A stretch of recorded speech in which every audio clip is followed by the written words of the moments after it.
ready to do the three-dimensional. We've done everything as if we were drafting manually. We did the first floor and second floor using detail lines, and we drafted them manually.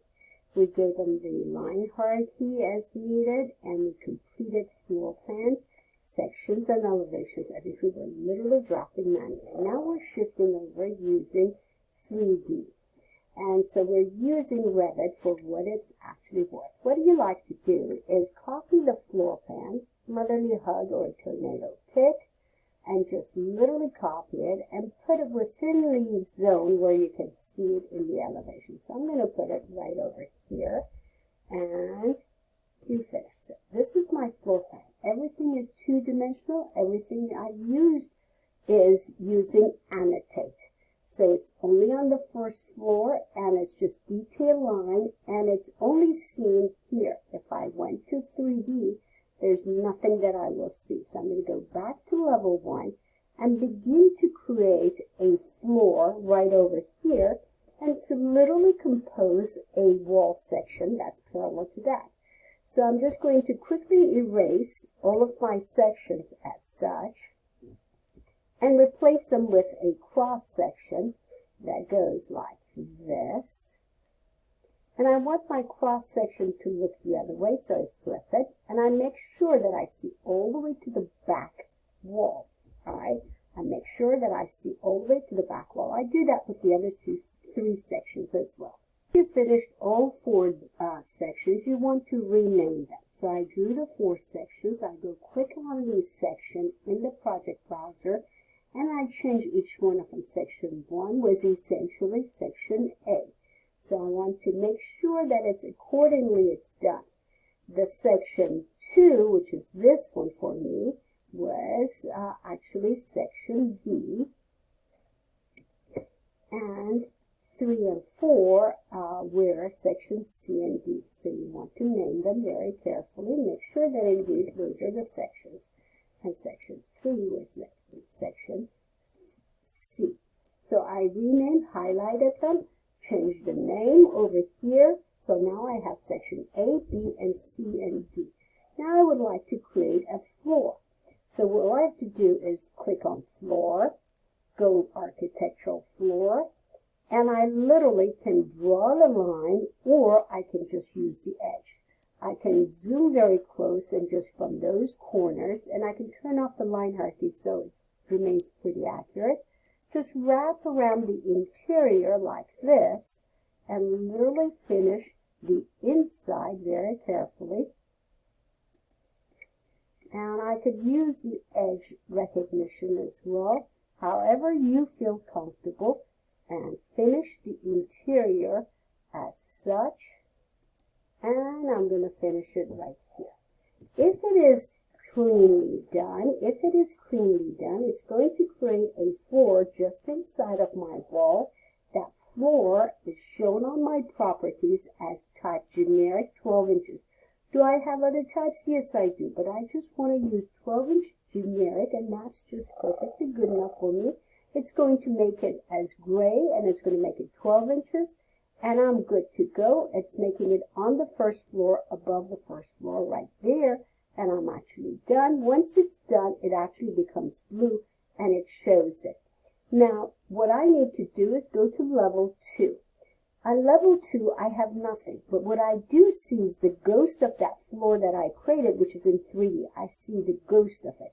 So what I need to do is go back to level 1, copy my second floor Microsoftishly. So I'm going to copy my second floor, and I go here on the top Microsoftishly. I copy to clipboard. Then I go to the second floor.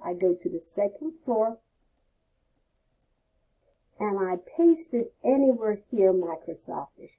And when you do it, it's part of the modify. You click on modify, you go to paste, paste from clipboard. I'm going to stick it anywhere along here. I can then later on move it very carefully to where I need to move it. Okay, so once again, I'm going to just move everything that I have here. So I'm going to move it based on this corner. I think this corner is very identifiable, same as my lower level. So I'm just going to come here and just align it that way. I would like to get rid of all of my section cut lines because my section cut lines that I just drew lower level, it's going to show itself in the second floor and you will see it as well. So this is my second floor and I would like to create a floor one more time at the second floor. So I go to architecture, floor, architectural floor. I choose generic 12 inches and I start drawing the interior of my second floor. Very carefully, I snap to each corner, seeing the square, and I will not do it unless I literally see the corner. So I'm going to turn around here. My second floor actually has a little bit of ledge that comes forward here, comes around here. And now as you get your act together, I would like to go to this edge, that edge, this edge, and back here, and I'm going to go right here. So that's my second floor. I want to be very clear where my second floor is. I finish it, I check it, and that's my second floor. Now I'm going to go to the first floor, and I'm going to double check my first floor. I'm going to go to the first floor where I drew my first floor, and I'm going to check my cross section. I can check my cross section by clicking on the tip here or just simply going here. So section A is this one. When I open up section A, it doesn't show everything, so I'm going to pull it up. So I actually see both floors. And I'm going to pull my section up so I actually cut through both floors. And I may want to go a little bit up taller so once I compose my roof, it enclosed my roof as well. So then I go through section B and I do the same thing. I pull it up. I pull my, alrighty, grab it. It's a little too close to that section. That's why it wants to fuss and get that section. Alrighty, and there. I'm away from the cross section. When it just picks up too extra, that's basically what you need to do. So here's my cross section. I already pulled my section A up. I'm going to pull my section A to be aligned with my section C and section A to be very similar. So I'm going to do the same thing. Once it gets there, now I can see it. Now when I look at the second floor, I actually should be able to see the section cuts that are going through here. So I'm going to look for them later on, but essentially they're going to be here. So I'm going to look at section A, and I finish it. Excuse me. Alrighty. So section A is done. Section B is done. I'm going to look at section C. I need to pull it up. So I'm going to pull it up. That's basically it. I'm going to look at section D. And I'm going to pull it up, and it's right there. All right. So I look at my first floor, sections are done. I look at my second floor, sections are done. And they need to show up there, and I need to look at why they're not seen there. And it has to do with where my section was done. So if you want, you can actually cut your sections all over again and rename them so that you can actually see them on both floors. But I'm going to check them later. Okay. So essentially, I've done my first floor, I've done my sections, and my sections are going to show section A, C, and D, and B going this way, and I finished my floor, and I'm going to check it in 3D, and my two floors are stacked as such.